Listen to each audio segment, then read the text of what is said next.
হ্যাঁ গাইস, আসসালামু আলাইকুম। আশা করি আপনারা সবাই ভালো আছেন। আমি ভালো আছি আলহামদুলিল্লাহ। তো আরেকটি গুরুত্বপূর্ণ ভিডিও নিয়ে আসলাম আপনাদের সামনে। অসুস্থ আছি, যাই হোক আল্লাহর রহমত ভালো আছি, যে হালে আছি। এই যে বাচ্চাটা দেখেন, আমি বিশেষ করে বলবো গার্জিয়ানদেরকে, আপনারা অবশ্যই অবশ্যই সতর্ক থাকবেন। জানি না কিরকম ভাবে ঢুকছে এই যে পাতিলটি তার মাথার মধ্যে, বাইর করতে অনেক কষ্ট হবে। দেখছেন কিরকম ভাবে কান্নাকাটি করতেছে। আসলে ভিডিওটি ডুয়েট করতে চাই নাই, আমি আপনাদেরকে সতর্ক হওয়ার জন্য ভিডিওটি ডুয়েট করলাম আর কি। অবশ্যই অবশ্যই আপনারা বাচ্চাদের দিকটা অবশ্যই অবশ্যই খেয়াল রাখবেন, দিঘিতে বা পুকুরে যাই বলেন আপনারা। এই যে দেখুন কিরকম ভাবে কান্না করতেছে, দেখে কিন্তু মায়া লাগছে গাইস। ভিডিওটি ডুয়েট করার কারণ হচ্ছে কি আপনাদেরকে সতর্ক করে দেওয়ার জন্য। ভিডিওটি দেখে অনেক মায়া লাগছে। এই যে দেখুন কিরকম ভাবে কান্না করতেছে, হ্যাঁ অনেক কষ্ট করে, এবং কি প্রশাসন বাইরে আসে।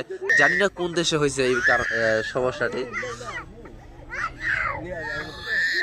দেখছেন অনেকক্ষণ ধরে চেষ্টা করতেছে। ভিডিওটিও হয়তো বা অল্প কিছুক্ষণ দেখানো হয়েছে।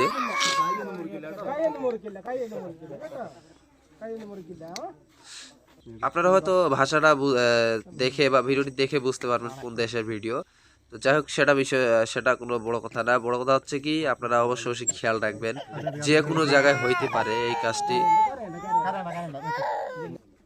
অবশেষে আল্লাহর রহমতে পাতিলটি বাইর হবে মনে হচ্ছে আর কি, ভিডিওটি দেখে তাই বুঝতেছি আমি।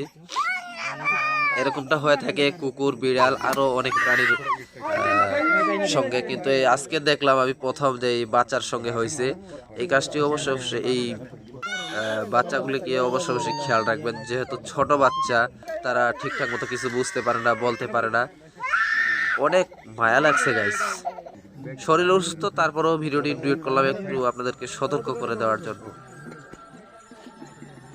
অনেকক্ষণ ধরে চেষ্টা করতেছে এই যে প্রশাসন ভাইরা তার পাতিলটা মাথা থেকে বাহির করার জন্য।